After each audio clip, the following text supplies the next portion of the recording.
anything about my family, so I'd never do it about anyone else. It's not what we do. We're fighters. 2 minutes later. Dan Hooker couldn't grapple a fucking rapist off his ma. Buckle up, because the simmering tension in the lightweight division has officially boiled over into total chaos, turning the MMA landscape completely upside down with a rivalry that has rapidly escalated from standard trash talk into something far more venomous and personal. The fuse was lit by an incredibly volatile exchange on social media between Paddy the Paddy Pimblett and Hangman Dan Hooker, a feud that has captured the attention of the entire sport, including fellow contender Arman Tsarukyan. Oh, man.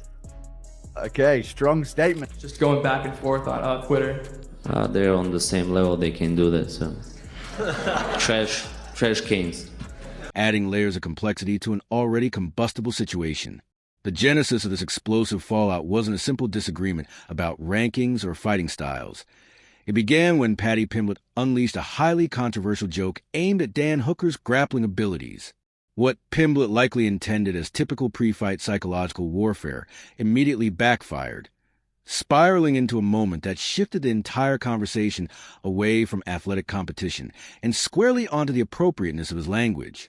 Paddy made a staggering comment, asserting that Hooker's grappling was so deficient he couldn't grapple _rapist off his M.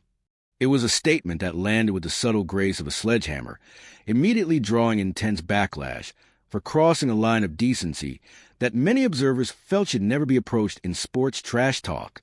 The reaction from Dan Hooker was instantaneous and ferocious. There was no humor, no playful banter in his response. It was a cold signal that the dynamic had fundamentally shifted from professional rivalry to genuine personal animosity. Gaethje's a big star, so is Paddy Pimblett. Are those the two best guys that should get the next shot against Topuria? Probably not. Arman is clearly, I think, the best fighter who isn't the champ in that division. But I think that obviously he has an issue with maybe people not caring as much about his fights as other people.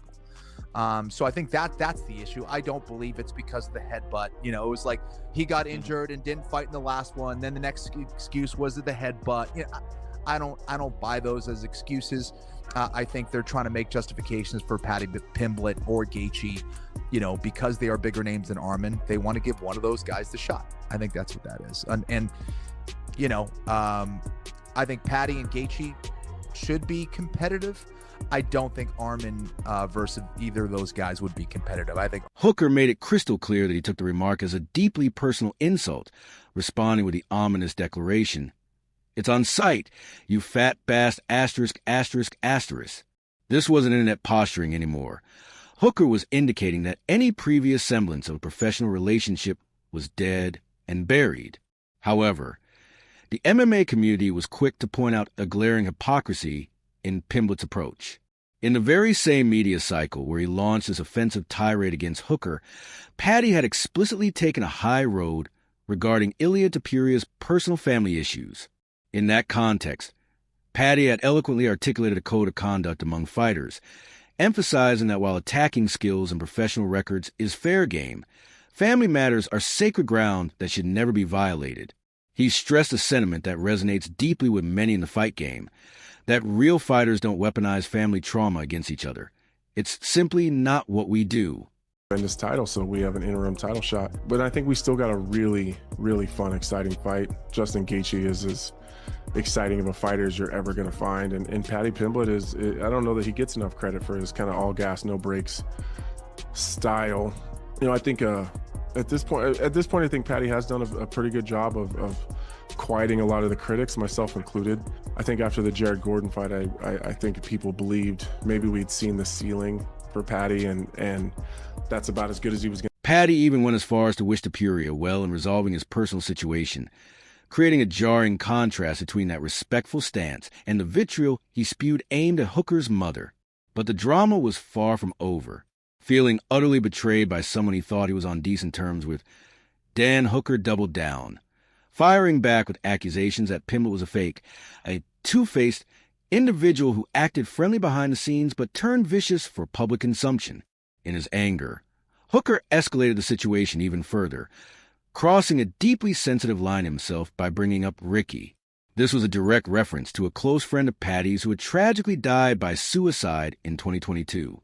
Hooker's message, challenging Paddy's loyalty as a friend, introduced a disturbing and profoundly painful layer to the conflict. Pimblett's counterattack was swift and furious. He framed Hooker's mention of his deceased friend as an unforgivable overreaction to what Paddy characterized as a hypothetical joke about grappling.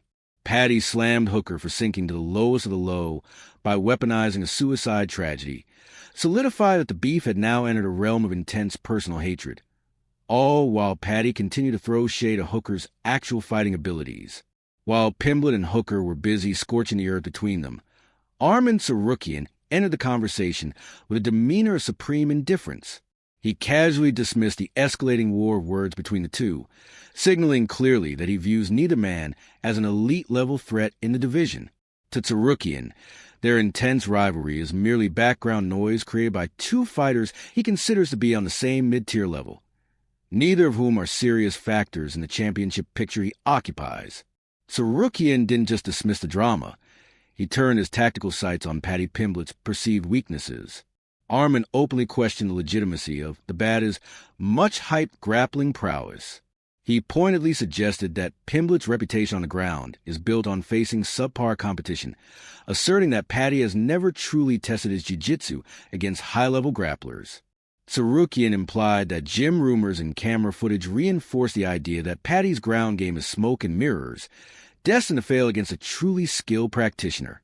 Never one to let a challenge pass unanswered, Paddy Pimblett returned fire, launching a stinging critique of Tsarukyan's own grappling credibility.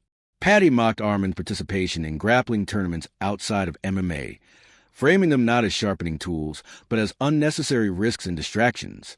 He aggressively questioned just how dominant Arman really is on the mats, downplaying any success he's had in pure grappling, and contrasting with his own singular focus on fighting inside the UFC octagon.